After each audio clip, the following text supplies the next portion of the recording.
ففروا إلى الله إني لكم منه نذير مبين. Ya, pada waktu itu ketika Nabi SAW, ada seorang sahabat yang melewati kuburan dan Nabi melihat ada seorang laki-laki yang dia memakai sendal dalam kuburan.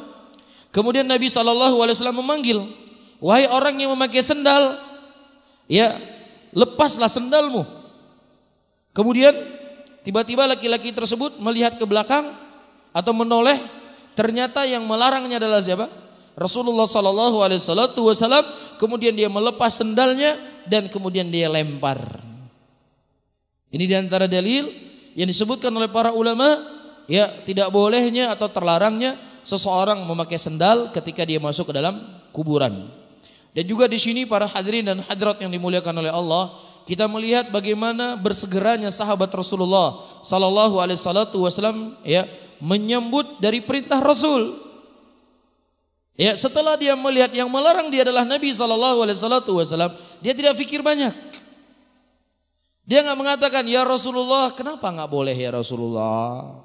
Karena saya enggak boleh langsung mengamalkan sesuatu sampai saya mengetahui hikmahnya. Kalau saya belum tahu hikmahnya ya Rasulullah, saya enggak mau mengamalkannya. Ini adalah agama orang-orang hari ini. Ya, setiap datang sesuatu dari Nabi sallallahu alaihi wasallam, ada saja yang dikiyah. Kiyah, tahu kiyah? Ada saja yang dikiyah. Ada saja alasan, ada saja argumentasi yang intinya yang menolak hadis Nabi. Tetapi ketika ada cerita-cerita khurafat, cerita-cerita takhayul, cerita-cerita yang enggak masuk akal, ya enggak pernah dia tolak, dia terima mentah-mentah. Ya, terkadang sambil menangis dia terima. Saya mendengar satu potongan video. Ada seorang laki-laki, dia menceritakan, ya, dia datang ke kota Madinah. Pas sampai pintu kota Madinah, tiba-tiba datang Fatimah bintu Rasulullah sallallahu alaihi wasallam. Ini baru, maksud kejadiannya baru, bukan di zaman dulu. Ketika Fatimah masih hidup. Kemudian Fatimah bertanya kepadanya, "Ya fulan, kemana engkau pergi?" Dia berkata, "Saya ingin mengunjungi Nabi sallallahu alaihi wasallam." Kemudian Fatimah berkata, "Rasulullah sedang pergi ke Tarim, mengunjungi Habib fulan di Hadramaut." Itu ceritanya sambil nangis. Yang menerjemahkan juga ceritanya sambil menangis. Itu dipercaya 100%. Percaya. Ini wali Allah ini.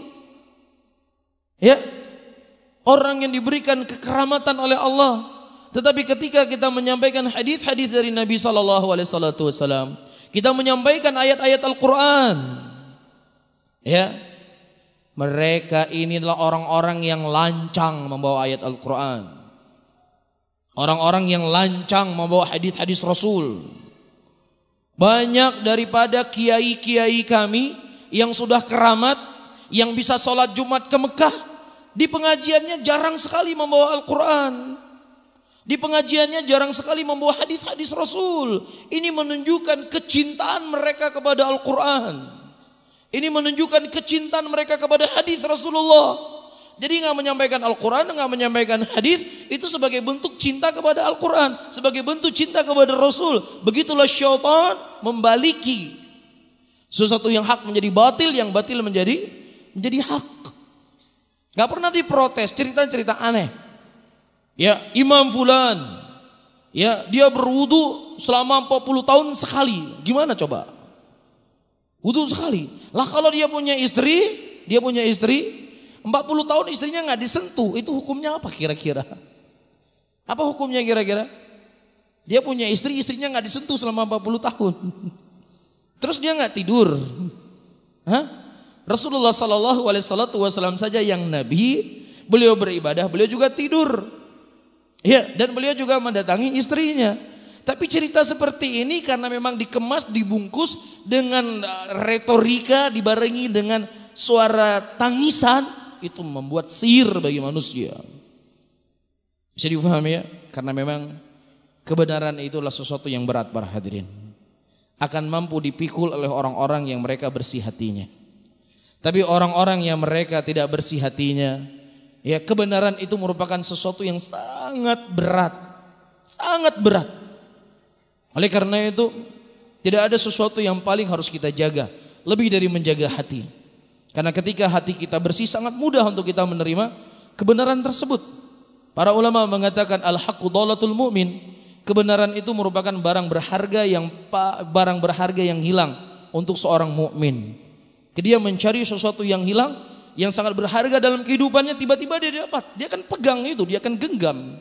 Itulah kebenaran di kalangan di hati-hati muslimin. Mudah-mudahan Allah menanamkan dalam hati kita kecintaan kepada mereka, sehingga dengan kecintaan kita kepada mereka mudah bagi kita mengikuti jalan-jalan. Wa ma arsalna min qablika illa rijalan nuhi ilaihim fas'alu ahla adh-dhikri in kuntum la ta'lamun bil bayyinati waz-zubur wa anzalna ilayka adh-dhikra litubayyana lin-nasi ma نزل إليهم ولعلهم يتفكرون أفأمن الذين مكروا السيئات أن يخسف الله بهم الأرض أو يأتيهم العذاب من حيث لا يشعرون أو يأخذهم في تقلبهم فما هم بمعجزين